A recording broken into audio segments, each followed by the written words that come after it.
In the last lecture module, we began to explore this idea that once we're freed of the illusion that certainty gives us an external and ontologically neutral ground to select ontologies and to defend our knowledge edifice, we enter into a different relationship with the skeptic. We see that the external world hypothesis is one hypothesis among many, and the evil demon hypothesis isn't a challenge to that hypothesis that we must refute in order to continue believing in the external world. Instead, it's an alternative hypothesis about the nature of the universe, and it must stand or fall on its own merits. We engage in an act of theory choice as opposed to theory defense.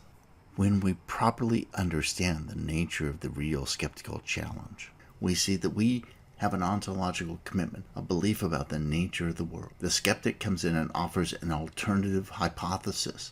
Rather than having to refute that hypothesis in order to continue believing what we believe, instead, we find ourselves in a situation in which we have two competing hypotheses about the nature of the world, and we must accept the one that is the best evinced, the most powerful and predictive.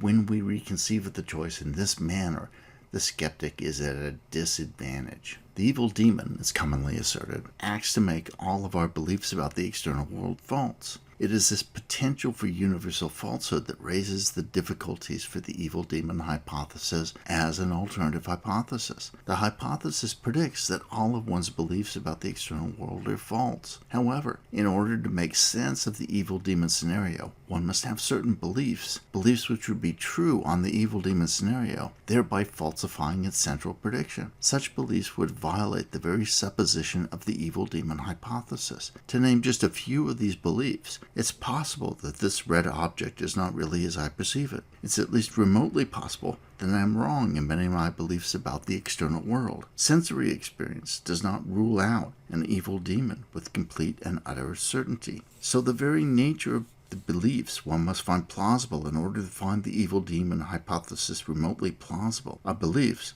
the falsehood of which is predicted by the evil demon hypothesis, beliefs that most open-minded people would likely hold. This is not to say that no appropriately qualified version of the evil demon hypothesis could predict all and only the right false beliefs, but I suspect that such a version would prove wildly ad hoc. But as Quine says, the naturalized epistemologist does not dogmatically assert the existence of an external world exactly as science describes it. He says, experience might tomorrow make a turn that would justify the skeptic's doubt about external objects. Our success in predicting observations might fall off sharply, and concomitantly with this we might begin to be somewhat successful in basing predictions on dreams or reveries. At that point, we might reasonably doubt our theory of nature, even in its broadest outlines, but our doubts would still be imminent and a piece of the scientific endeavor.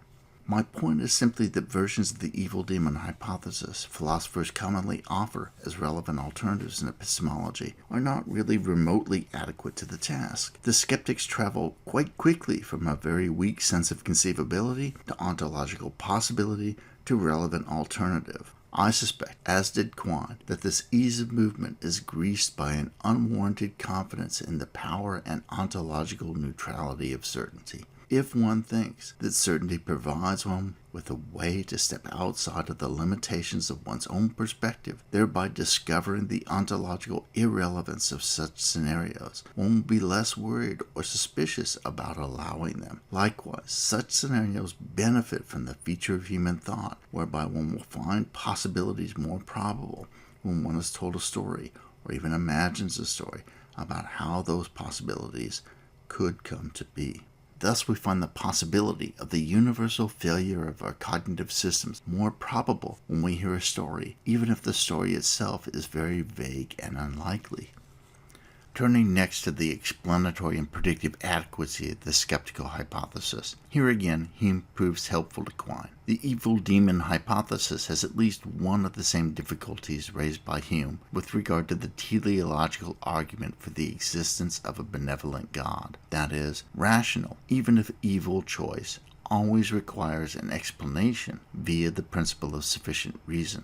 Therefore, explanations by appeal to an evil demon hypothesis will only raise more difficult questions for which no obvious answer emerges. So for instance, what's up with this evil demon's perpetual obsession with creating false beliefs? If the evil demon wishes only to cause false beliefs, why these sensations and regularities as opposed to others? Why regularities at all? Why isn't the evil demon better served by totally disorienting people? How can this omni-malicious being allow for sensations of pleasure and fulfillment? I don't consider these questions and objections particularly profound. In a way, that's the point. The skeptic has always considered themselves exempt from even superficial requirements of plausibility. Indeed, I would suggest that their argument depends upon it. And if we conceive of the skeptical challenge as a theory choice, and so we see that if we conceive of the skeptical challenge as posing a theory choice, it shifts the burden to the skeptic. The onus is on the skeptic to provide even minimal plausibility to their account in order for us to entertain it as a possible alternative to our own.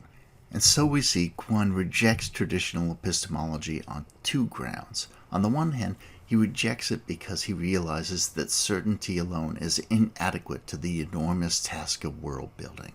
On the other hand, he rejects it because the hyperbolic doubt of the skeptical argument asks us in effect not to neutrally evaluate our beliefs, but to evaluate our beliefs in light of their evidential base in every conceivable ontology, in recognizing that certainty does not provide us with an external, independent, epistemically unassailable and ontologically neutral foundation from which we can then choose ontologies and defend belief systems. Quine radically reconfigures the topology of epistemology.